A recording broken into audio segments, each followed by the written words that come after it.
ಸಿಂಧೂರ್ ಬಳಿಕ ದೇಶದಾದ್ಯಂತ ಕಟ್ಟೆಚ್ಚರ ವಹಿಸಲಾಗಿದೆ. ಇವತ್ತು ಸರ್ವಪಕ್ಷ ಸಭೆಯನ್ನ ಕರೆದಿರುವಂತದ್ದು ಕೇಂದ್ರ ಸರ್ಕಾರ. ನವದೆಹಲಿಯಲ್ಲಿ ಬೆಳಗ್ಗೆ 11 ಗಂಟೆಗೆ ಮಹತ್ವದ ಸಭೆಯನ್ನ ನಡೆಸಲಾಗುತ್ತೆ. ರಕ್ಷಣಾ ಸಚಿವ ರಾಜನಾಥ್ ಸಿಂಗ್ ನೇತೃತ್ವದಲ್ಲಿ ಈ ಒಂದು ಸಭೆಯೇ ನಡೆಯಲಿದೆ. ಆಪರೇಷನ್ ಸಿಂಧೂರ್ನಲ್ಲಿ ಏನ್ ಆಯ್ತು? ಪಾಕಿಸ್ತಾನ ಮತ್ತೆ ದಾಳಿ ಮಾಡಿದ್ರೆ ಏನ್ ಮಾಡಬೇಕು? ಜನರ ರಕ್ಷಣೆ ಕುರಿತು ಮೀಟಿಂಗ್ನಲ್ಲಿ ಚರ್ಚೆ ಆಗುವಂತ ಸಾಧ್ಯತೆ ಇದೆ.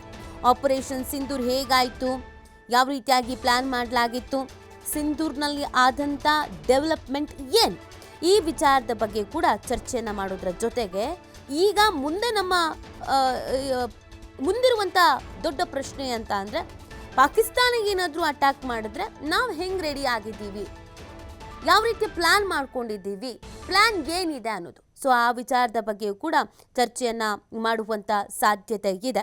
ಸೊ ಆ ಕಾರಣಕ್ಕಾಗಿ ಒಂದು ಮೀಟಿಂಗ್ ಕೂಡ ಸಹಜವಾಗಿಯೇ ಮಹತ್ವವನ್ನು ಪಡ್ಕೊಳ್ತಾ ಇದೆ.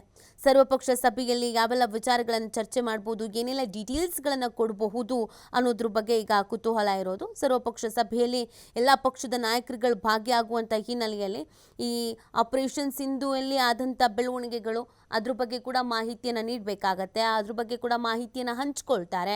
ಹಾಗೆಯೇ ಈಗ ದೇಶದಾದ್ಯಂತ ಕಟ್ಟೆಚ್ಚರವನ್ನು ವಹಿಸಬೇಕಾಗತ್ತೆ. ಅತಿ ಸೂಕ್ಷ್ಮ ಪ್ರದೇಶಗಳಲ್ಲಿ ಭದ್ರತೆಯನ್ನು ಕಲ್ಪಿಸಬೇಕಾಗತ್ತೆ. ಕಳೆದ ಬಾರಿ ಪಹಲ್ಗಾಮ್ ಅಟ್ಯಾಕ್ ಆದಂಥ ಸಂದರ್ಭದಲ್ಲಿ ಭದ್ರತೆ ಇರಲಿಲ್ಲ, ಭದ್ರತಾ ಲೋಪದೋಷ ಆಗಿತ್ತು, ಗುಪ್ತಚರ ಇಲಾಖೆಯ ವೈಫಲ್ಯವೂ ಕೂಡ ಹೌದು ಅನ್ನೋದೊಂದು ಮಾತು ಕೇಳಿ ಬಂದಿತ್ತು. ಹಾಗಾಗಿ ಮುಂದೆ ಯಾವುದೇ ಕಾರಣಕ್ಕೂ ಆ ಥರದ ಸಮಸ್ಯೆಗಳು ಆಗಬಾರ್ದು. ದೇಶದ ಜನರ ಹಿತದೃಷ್ಟಿಯಿಂದ ಏನೇನು ಕ್ರಮಗಳನ್ನು, ಏನೇನು ಆ್ಯಕ್ಷನ್ಸ್ಗಳನ್ನು ತೆಗೆದುಕೊಳ್ಳಲಾಗಿದೆ, ಎಲ್ಲೆಲ್ಲಿ ಭದ್ರತೆಯನ್ನು ಹೆಚ್ಚಿಸಲಾಗಿದೆ, ಸದ್ಯದ ಸಿಚುವೇಶನ್ಸ್ ಏನಿದೆ, ಸೊ ಭಾರತದ ನಡೆ ಏನು, ಇದೆಲ್ಲವೂ ಕೂಡ ಚರ್ಚೆಯನ್ನು ಮಾಡಬೇಕಾಗತ್ತೆ. ಆ ಹಿನ್ನೆಲೆಯಲ್ಲಿಗೆ ಈ ಒಂದು ಮೀಟಿಂಗನ್ನು ಕರೆದಿರುವಂಥದ್ದು. ಇವತ್ತು 11 ಗಂಟೆಗೆ ಮೀಟಿಂಗ್ ನಡೆಯಲಿದೆ. ರಕ್ಷಣಾ ಸಚಿವರು ಕೂಡ ಇದರಲ್ಲಿ ಇರೋದ್ರಿಂದ ಸಂಪೂರ್ಣವಾದಂಥ ಮಾಹಿತಿಯನ್ನು ರಕ್ಷಣಾ ಸಚಿವರು ನೀಡಲಿದ್ದಾರೆ.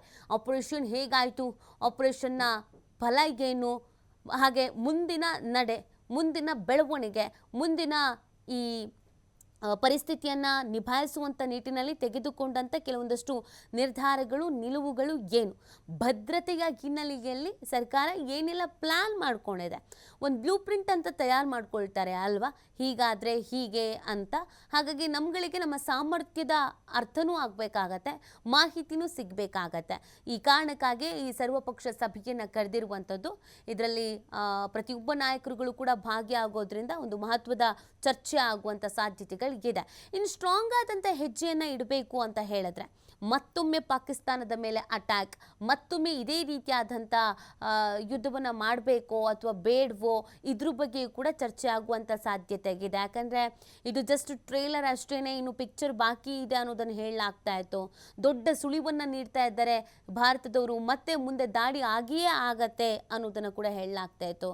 ಹೌದಾ, ಹಾಗೆ ದಾಳಿ ಆಗತ್ತಾ, ದಾಳಿ ಮಾಡುವಂಥ ಪ್ಲ್ಯಾನ್ನಲ್ಲಿ ಇದ್ದೀವಾ, ಅಥವಾ ಸದ್ಯ ಯಾವ ರೀತಿಯಾದಂಥ ಚರ್ಚೆಗಳು ಅಂತಾರಾಷ್ಟ್ರೀಯ ಮಟ್ಟದಲ್ಲಿ ಆಗ್ತಾ ಇದೆ, ಜಾಗತಿಕವಾಗಿ ಆಗ್ತಾ ಇದೆ, ಅಕ್ಕಪಕ್ಕದ ರಾಷ್ಟ್ರಗಳ ನಿಲುವೇನು, ನಿರ್ಧಾರಗಳಿಗೇನು, ಇದೆಲ್ಲವೂ ಕೂಡ ಬಹಳ ಮುಖ್ಯವಾದಂಥ ವಿಚಾರ. ಅದೆಲ್ಲವನ್ನ ಚರ್ಚೆಯನ್ನು ಮಾಡಲಾಗತ್ತೆ. ಮತ್ತು ರಾಜತಾಂತ್ರಿಕವಾಗಿ ಕೆಲವೊಂದಷ್ಟು ನಿರ್ಧಾರಗಳನ್ನು ತೆಗೆದುಕೊಳ್ಳೋದಿದ್ರೆ, ಅಂದರೆ ನೋಡಿ ಈಗ ಆಲ್ರೆಡಿ ದ್ವಿಪಕ್ಷೀಯ ಒಪ್ಪಂದಗಳನ್ನು ಕ್ಯಾನ್ಸಲ್ ಮಾಡಿಕೊಳ್ಳಲಾಗಿದೆ. ಸಿಂಧೂ ನದಿ ಒಪ್ಪಂದವನ್ನು ಅಮಾನತು ಮಾಡಿರೋದು, ಅಥವಾ ಹೀಗೆ ಕೆಲವೊಂದಷ್ಟು ನಿರ್ಧಾರಗಳನ್ನು ತೆಗೆದುಕೊಂಡ್ರಲ್ಲ, ಅದೇ ರೀತಿಯಾಗಿ ಇನ್ನೂ ಏನಾದರೂ ನಿರ್ಧಾರಗಳನ್ನು ತೆಗೆದುಕೊಳ್ಬೇಕಾಗತ್ತಾ ಪಾಕಿಸ್ತಾನಕ್ಕೆ ಬುದ್ಧಿ ಕಲಿಸುವಂಥ ನಿಟ್ಟಿನಲ್ಲಿ? ಆ ಥರದೊಂದು ಯೋಚನೆ, ಪ್ಲ್ಯಾನ್ ಏನಾದರೂ ಇದೆಯಾ? ಅದ್ರ ಬಗ್ಗೆಯೂ ಕೂಡ ಈ ಸರ್ವಪಕ್ಷ ಸಭೆಯಲ್ಲಿ ಚರ್ಚೆ ಆಗಲಿದೆ.